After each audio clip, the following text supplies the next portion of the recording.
All right, now let's talk about accommodations.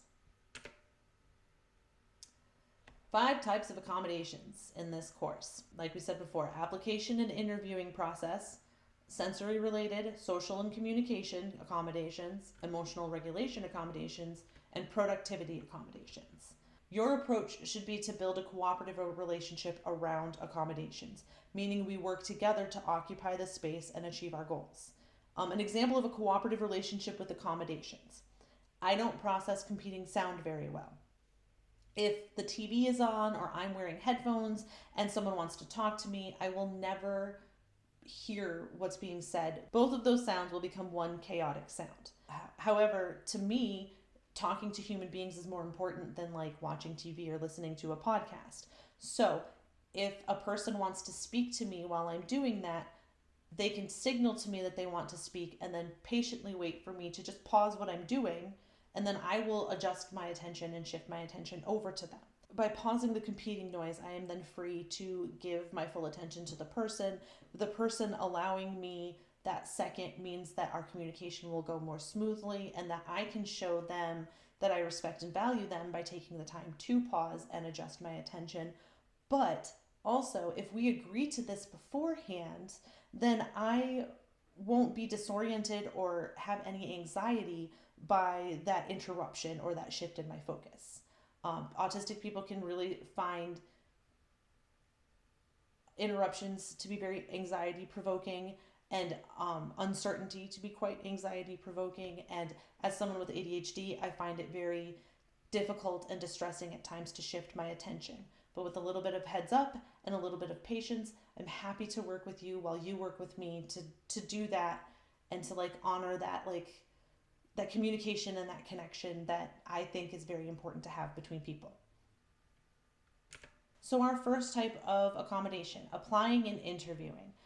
The most requested accommodation from the survey that we did was the ability to preview interview questions. Like I said before, uncertainty is very anxiety provoking for us. So are things like transitions and variations from our routine. So going to an interview process where we have uncertainty and it's outside of our routine, and at best, it's the start of a significant transition in our lives. That's all extremely anxiety provoking and can be very disorienting for us.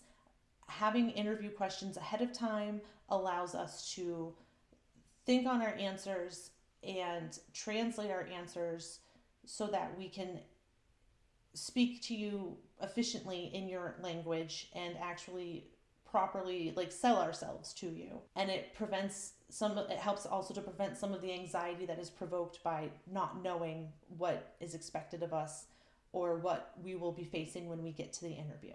Other accommodations are task-based interview processes. So prioritizing performance over things like socializing and mind reading.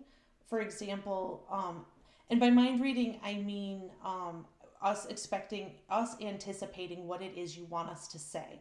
What will make you happy? What will make you like us? What will convince you that we're a good fit? That is, I think, something that's seen as a normal part of an interview process, but it's very stressful for autistic people, and it is a significant factor to our masking. So it makes it a very toxic behavior for us to participate in. Another accommodation are options for text-based truncated speech, such as emails, that allow us to process and translate our responses, and also it's helpful for you to allow us follow-up messages that clarify our intentions or our messages. And you will get some really, really, really cool communications out of these, full of innovation, and I personally think autistic people are amazing to talk to.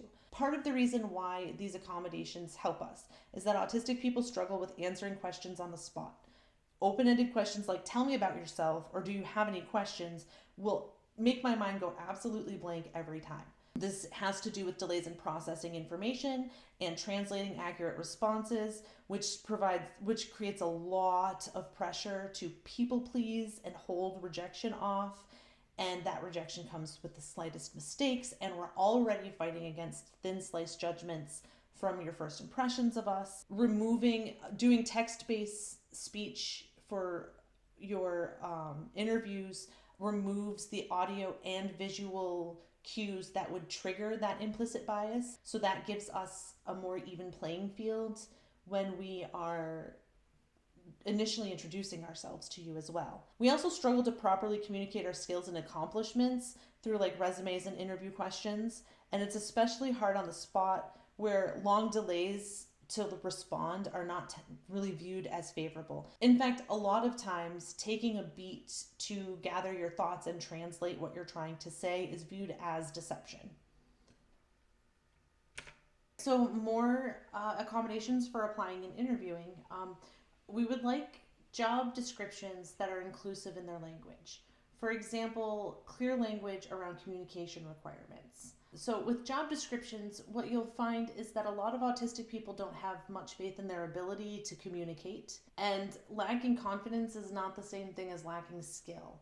And a lot of us find communication requirements in job descriptions to be very intimidating because, first of all, we've internalized the idea that we don't communicate well, even though, as I've demonstrated, it's more of a language barrier and more of a implicit social bias that is at play as opposed to us actually being poor communicators. Also, vagueness and like a lack of clarity are very anxiety provoking for us and very counterproductive for us. Our language is much more direct and much more specific, and we find that helps us because it tones down how much mind reading we have to do.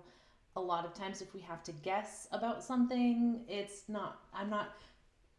for me specifically, if I have to guess at what you want, I am almost certainly going to guess wrong. I have a very long-standing pattern of guessing wrong. Understand that a lot of this social anxiety is trauma-based, and that we're trying our hardest, but having that trauma be a part of it adds a lot to the pressure that we're under. Language and communication barriers largely fall on autistic people to solve. It creates intense anxiety, and it creates extra pressure that other people don't face when in these situations. Let me give you an example by switching slides for just a moment to our next slide. Here's an excerpt from a job description in which there are 2 communication requirements at the bottom here that I think are good examples of specific communication. Okay, so the first requirement, this strong communication skills. Everyone on our team, from engineers to developer advocates, needs to be able to communicate over digital platforms kindly and clearly.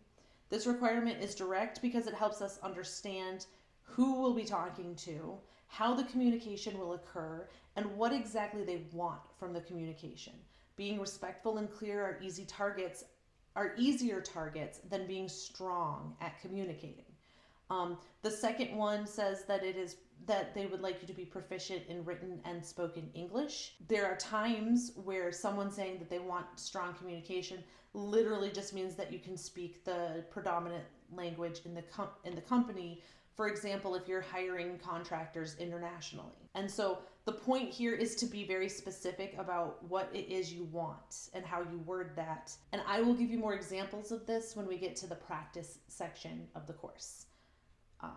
So let's go back really quick though, back to this, and talk about the rest of these applying and interviewing accommodations that you can give us. Remote interviews and sensory breaks. Remote interviews are kind of gaining in popularity because of COVID and stuff like that. And I think that they're a really good idea for autistic people because communicating remotely actually kind of diminishes a lot of sensory demands, and it puts a little bit of a barrier between us and the social expectations, and it gives us a chance to be in an environment that we feel regulated in. Sensory breaks, especially during longer interviews, are very important, especially if the interview is in person, because again, all of the sensory demands that exist in a workplace are things that neurotypical people might not necessarily think about or notice, but because when we talk about sensory accommodations, I'll talk about this more, but autistic people don't stop noticing things. We don't have, I guess, the same filters on our ability to take in sensory input that other people have. So if there's a ticking clock, we don't stop hearing it. If there's a dripping faucet, we don't stop hearing it. We can hear electricity humming sometimes in the walls or in appliances or in the lights. And even trying to ignore it, it's not something we block out. It's something that builds tension in us. And these types of things lead to dysregulation of our nervous system, which lead to things like burnout and shutdown and meltdown, which are all signs of advanced distress. So allowing us sensory breaks means that we can intervene on that dysregulation earlier in the process so that we don't end up having the neurological events such as meltdowns. So provide things like fidgets or weighted blankets or other things for in-person self-regulation. For example, fidgets can help us with learning and attention and focus because it allows us to incorporate our body into whatever we're trying to listen to, which can kind of turn off other senses, but it can also improve focus. A really good example of this is if you're driving and you're not quite sure where you're going, and right as you get to where you need to be and you really need to pay attention, you turn off the radio so that you can focus better. This is what fidgets do for us, is it allows us to sort of like turn off some kind of competing sensory thing and better focus on what it is you're saying. The last one, reduce formalities. This is a really interesting one because I think that it can maybe be a little bit challenging for people to sort of rethink how they approach these things, but hierarchies and social expectations and implicit rules, these things should not be weighted quite so heavily, especially with us. We do not often think in terms of hierarchies, and we often don't adhere to hierarchies. And like I was explaining before, through systems of distrust and through mobbing, hierarchies are often a thing that are used to push us to the bottom, to marginalize us, and to remove like opportunities and inclusion from us.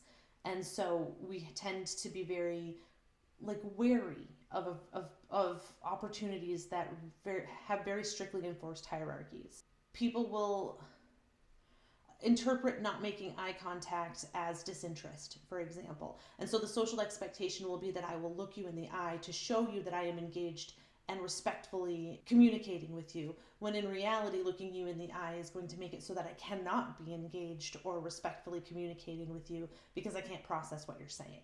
So if you can kind of weigh some of those expectations less heavily, some of those thin slice judgment, social biases won't hold as much power or as much sway over your decision making or over how you perceive an autistic person. So essentially, if you reduce the pressure for autistic people to perform social rituals and you let us self-regulate, then you will be allowed to interview us. Okay, so let's look at some quotes from autistic people. This is from our Spectrum survey. I want to use these quotes to help you understand what autistic people are asking for and to help you have it come from more autistic mouths than just my own. So these quotes: I am continually filtering all incoming information to try and understand what's going on, as well as formulating appropriate responses. Another person said, previewing the interview questions is the main thing that would help me. One of my biggest weaknesses is selling myself on the spot. As a side note, one thing I think you can see from these two quotes is that autistic people tend to be very self-aware and carefully monitor themselves.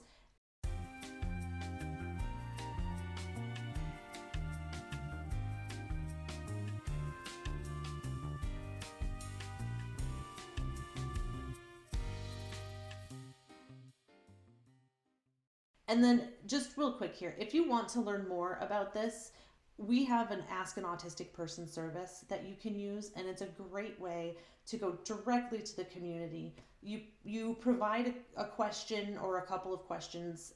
I think that you can do a couple.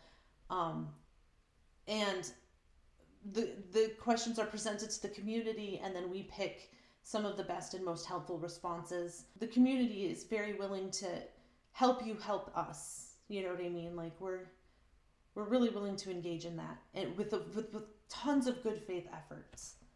Not, and again, not every autistic person is the same. There are definitely going to be people who are not giving good faith efforts and whatnot, but in general, it's very safe to say that we often come in a place from a place of good faith with emphasis on helpfulness and being of service.